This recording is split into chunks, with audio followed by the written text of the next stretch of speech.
Welkom bij Institute of Management and Information Technology vanavond 21 december. We hebben een belangrijke avond vanavond, want er zijn twee mensen die vandaag hun examen doen. We hebben een van de kandidaten hebben we al gehad, de heer Mangal. En zometeen komt de heer Poeder. Maar voordat meneer Poeder gaat beginnen met zijn presentatie wil ik graag wat belangrijke gasten in ons midden voorstellen.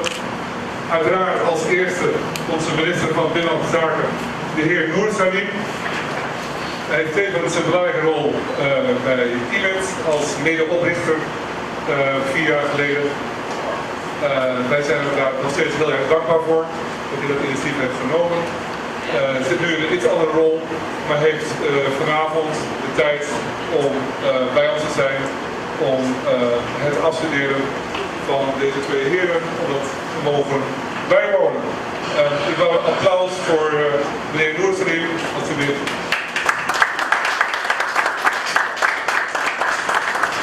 En daarnaast hebben we ook de voorzitter van de ICT-associatie in ons midden, de heer Robert Haan. Ook een hartelijk welkom en een hartelijk applaus voor hem. En we hebben ook de familie van Etienne in ons midden. Ik weet, die zitten aan die kant, toch? Even kijken. Etienne, die zal even voorstellen. De sponsors, mevrouw en 2 broeders en vrienden. Oké, geweldig. Nou, en dan heb ik hier nog een keur van studenten bij Imit, waaronder de eerste afgestudeerde, de heer Nanan. Staat jij? Mag even opstaan. Het is in juni bij ons afgestudeerd. Nou, om even de procedure van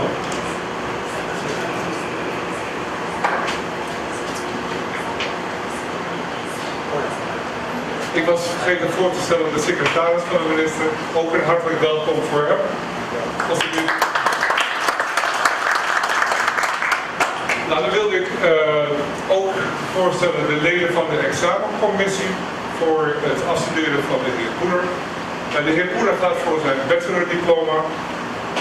Degene die we al hiervoor in het programma gehad hebben, dat is meneer Mangal, Suraj Mangal. Die heeft een presentatie gegeven in het kader van zijn ITP3-certificaat. Dat is eigenlijk een verzameling van 10 technische vakken die hij heeft doorlopen, met succes heeft afgerond. En als 11e onderdeel daarvan geldt eigenlijk zijn werkstuk, zijn scriptie, die welke hij zojuist heeft gepresenteerd, die we ook al hebben beoordeeld. Maar wij wachten even met het oordeel daarover. Als de heer Poeder ook klaar is met zijn presentatie en met de verdediging van zijn scriptie. Dus dat komt zometeen tegelijkertijd, als het goed is dan, worden de diploma's uitgereikt. De examencommissie van vanavond voor de heer Poeder. We hebben als eerste examinator tevens bedrijfsbegeleider de heer Julen. U mag even opstaan, meneer Julen. Applaus ook voor de heer. Een belangrijke rol als eerste examinator. We hebben als tweede examinator bereid gevonden om de heer Poeder te begeleiden. Dat is mevrouw Arienne van der Hilst. Ook graag even opstaan. Zij is tevens docent verbonden aan de Imit. Dan hebben we als boardmember de heer Staphorst aan die kant van de zaal. Hij zal niet zo heel snel opstaan, toch? Oké. Is ook een van de begeleiders van de heer Poeder geweest. De secretaris van de examencommissie is mevrouw Leefland. Maar ook even opstaan. En uw spreekstalmeester voor vanavond, dat ben ik, ondergetekende Tom Barbers, voorzitter van de examencommissie. Tevens bestuurslid en docent bij Imit. Het programma voor vanavond verder, dat zal ik even heel kort doen. Ja, nee, ik kan het wel uit mijn hoofd. We krijgen de presentatie van Etienne, meneer Poeder, en die gaat maximaal 20 minuten in beslag nemen. Dat gaan we op timer, dus je krijgt 5 minuten voor het eind krijg je het signaal Klopt, dat je nog 5 minuten hebt en 1 minuut dat je nog 1 minuut hebt. Dan hebben we een openbare ronde met vragen. Ik wilde dat voorstellen om dat niet al te uitgebreid te houden. Hè. Dus alleen als u hele dringende vragen heeft, wordt u verzocht om die te stellen. En daarna gaat het publiek naar de andere ruimte, ruimte 4, ruimte 4. En dan zal de examencommissie de heer Poeder apart bevragen. En dan zal hij antwoord geven op een aantal vragen. Hij zal zich verdedigen. En dan krijgen we de hervatting van de afstudeerzitting.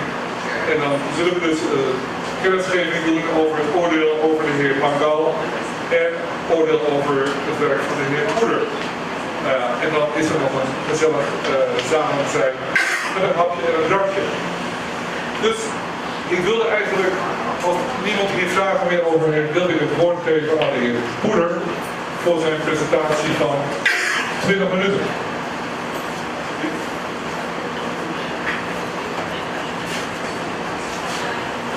Good evening. My name is Etienne Poeder. I'll do this presentation in English because I wrote it in English, so it's a bit easier for me.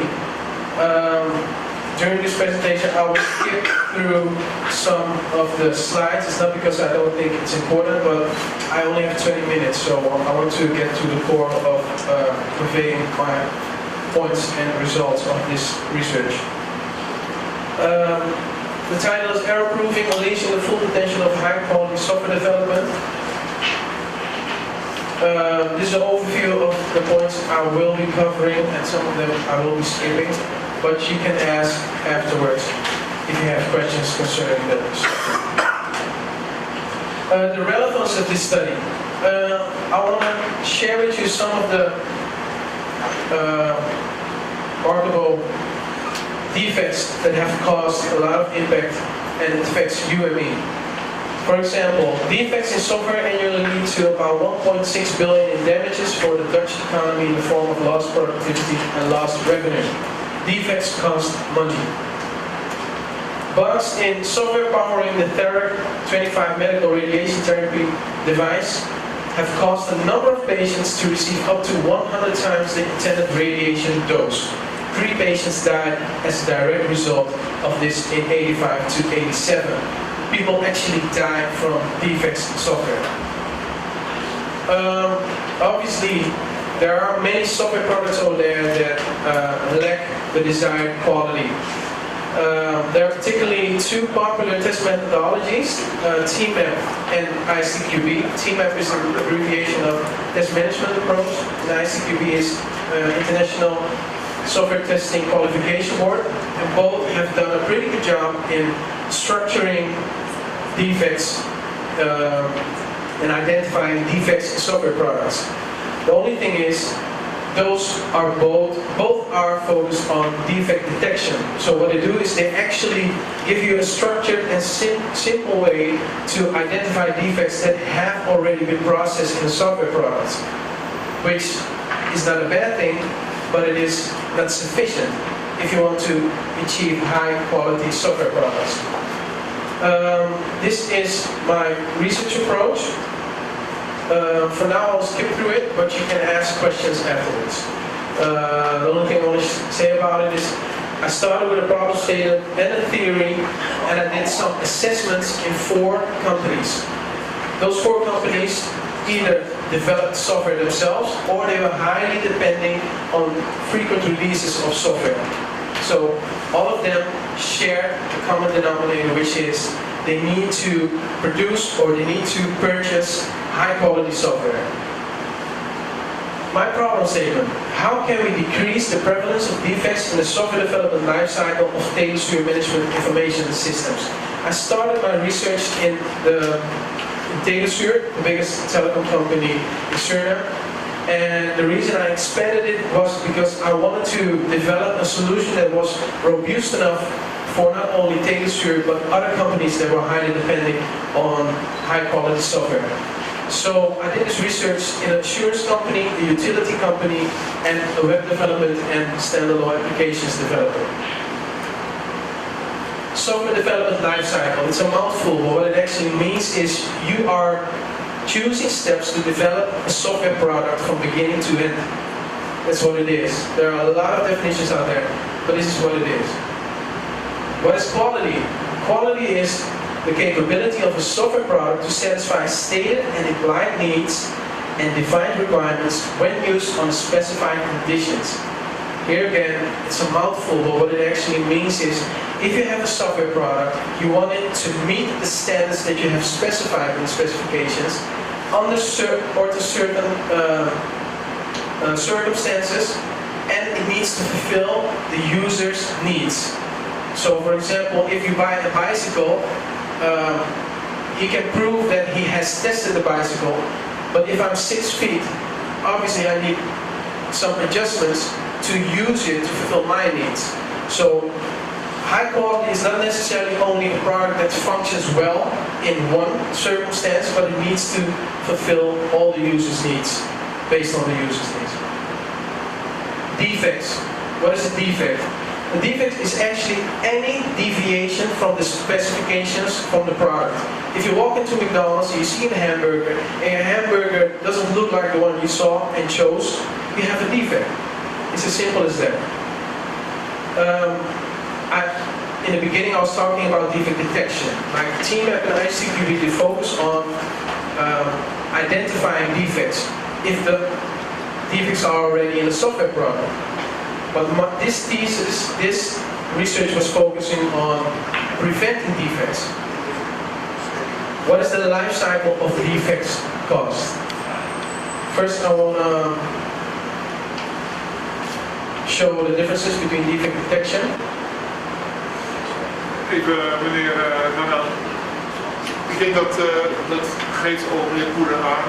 Kijk, wij hebben de presentatie nu gehoord, toch, van meneer Poeder.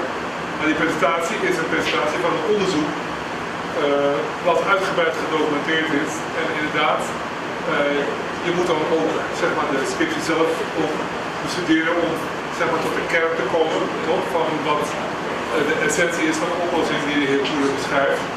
En dus ik denk dat het in de korte tijd die tot onze beschikking is, tot de heer Poeders beschikking is, dat het misschien niet tot in alle finesses is overgekomen, toch? Maar ik ga ervan uit dat ook de mensen die geïnteresseerd zijn, ook de tijd willen nemen om het onderzoek verder tot zich te nemen.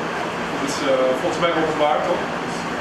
Wat dat betreft, voor diegenen die geïnteresseerd zijn naar aanleiding van deze presentatie, en die kunnen een nadere studie maken van de oplossing zoals de heer Poeder die beschreven heeft. Zijn er nog meer vragen? Wie heeft nog een vraag? Een brandende vraag? Meneer Haan misschien? Ja. Nee hoor? Oké. Ik zie daar achter nog een vraag. Korte vraag.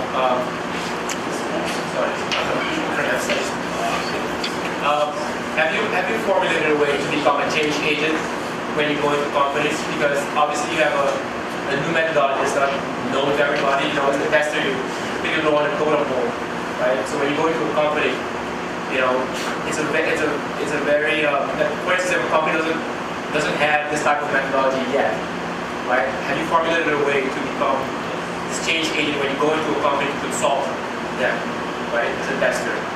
Well, actually, for the company I work now, DataSure, we develop solutions, data solutions, and even there I'm able to use this knowledge to help them develop a software that is robust enough. Because if we develop a data solution product, it needs to be tested, because we need to assure the customer that they actually are getting what they wanted. It doesn't only function right, but it fulfills the needs of the user. So I'm using it there, and to be quite honest, I've used existing research, I did some research, but nothing is new under the sun. I had an article that I used and I had to cut it because my tutors were just pouncing on me, you need to have less pages. But this article was from 1965 and is one of the first events in software engineering. And it had amazing facts and it revealed a lot of problems that are still rampant today. So even in 1965, when people don't use it because it's not popular. Like I said, you need to be disciplined. You need to invest in something. Why should we invest in something that's not there yet? That's exactly my point. Enforcing it will prevent it to be processed into the product. So it is new, but that is immediately the challenge for a lot of companies. Why should I do that? Why should I use this? But yeah, it's there. So help me advocate it. Sorry. Help me to publish it. So Bring it out. Okay. to bring it out. Oké mensen, ik wilde het publieke gedeelte voor nu even schorsen. Je wil nog even woord? De examencommissie heeft even tijd nodig voor wat specifiekere vragen die ook gebaseerd zijn op de details van het rapport. Vervolgens wordt ook het oordeel met de examencommissie, binnen de examencommissie besproken. Wij komen tot een weging van onze beoordelingen en een eindcijfer. En dat zullen we vervolgens na de schorsing, weer in een plenaire sessie, met alle aanwezigen, vervolgens bekendmaken. Stel jij nog iets? Ja. Mijn naam is Staphorst.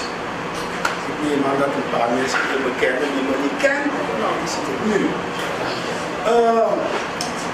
Dit is voor ons een mijlpaal. En waarom zeg ik dat het een mijlpaal is? Omdat we nu officieel naar buiten zijn gegaan met Imit. We streamen online. Iedereen kan ons volgen op internet, op Facebook. En we wilden een keer duidelijk maken, wat is het niveau van Imit? En we hebben hier 2 studenten, Nanan Sanjay, die is al afgestudeerd. Poeder is de tweede. En aan de vraagstelling van Nanan Sanjay zal het publiek op het net welkom bij Imit,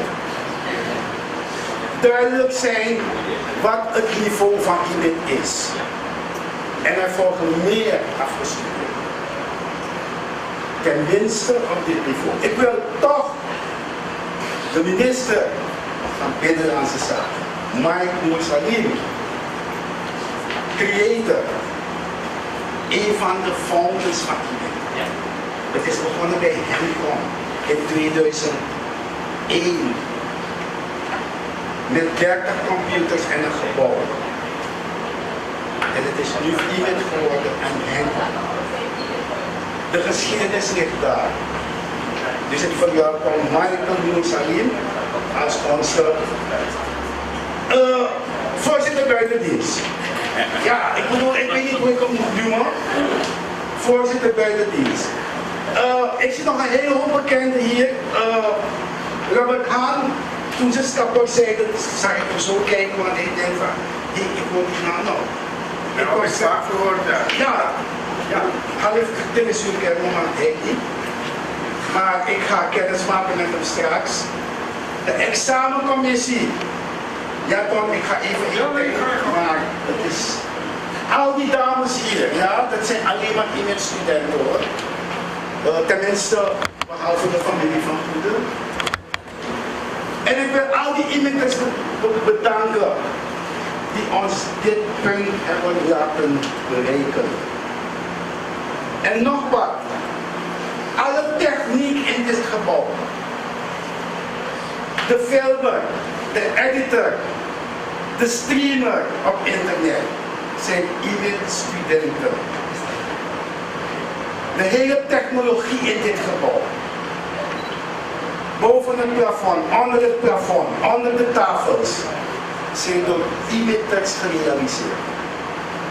Wij hebben hier in dit gebouw nog nooit iemand gevraagd van buiten om een ICT-oplossing voor ons te doen. Dat hebben we zelf gedaan. Oké, examencommissie, nou Tony wil wel bedankt, maar het is toch goed dat je die mensen wel voorstelt. Dit is natuurlijk Schulen. Deze man is volgens mij wel de directeur van DBS. Zoiets. Van Hils is ingenieur, Delft afgestudeerd. Een van onze populairste docenten. En natuurlijk, ja, waar mensen lachen. Maar ik heb nog een vraag. Weet je waarom ik even lang praat? Omdat ik weet dat sommige mensen na de pauze weggaan. Daarom denk ik dat ik het nu zeggen. Ik heb een vraag gehoord van iemand. En ik vond het jammer dat men niet heeft gevraagd naar de naam. Dus ik zou toch nog willen vragen naar dan zou ik denken, nou wel, je bent student afgestudeerd. Maar die heer daar met het zwarte... Zijn naam, ja. Quinn. Vergawing. Wacht even, die naam zegt nog wat. Is het EBS? Ja. Zo. Ik heb een goed geheugen. EBS. Oh ja, Lewis is ook van EBS. Hé, wacht even. Is het hier EBS? Lewis is ook van EBS. Ja, Vergawing. Goeie vraag. We moeten een keer kennis maken, later. Oké, bedankt allemaal het team van Imit. Natuurlijk we zijn nog niet klaar, want het team van Imit heeft gezorgd voor wat versnapering. Janice, logistiek manager hier. Janice weet alles wat hier gebeurt. Dus als er mensen zijn die informatie van Imit nodig hebben, moeten ze bellen naar Janice. Kijk, dat is Janice. Filmen, je moet naar Janice. Ja, zeker. Ik ben niet zo, hè? Janice. Naast Janice heb je Priscilla. Zij was protocol vandaag voor de minister. Eigenlijk dat ze daar moeten zitten. En dan heb je al die andere dames hier, die Imitters. Sharma en zo. Oké, ik ga eindigen. Nu, voor dit moment. Ja, ik wil toch even een applausje voor Seth.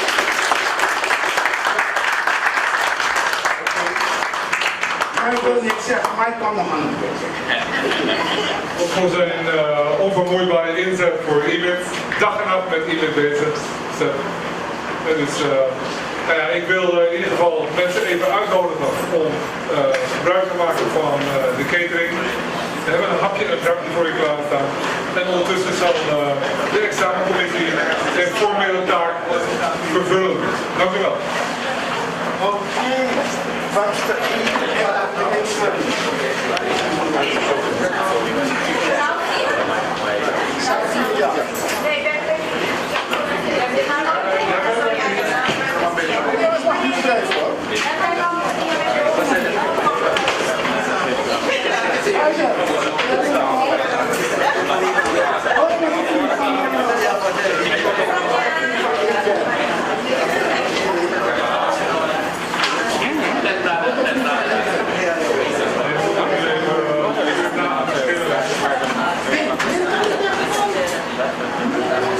Vind je weer een heel uitgepakt leven?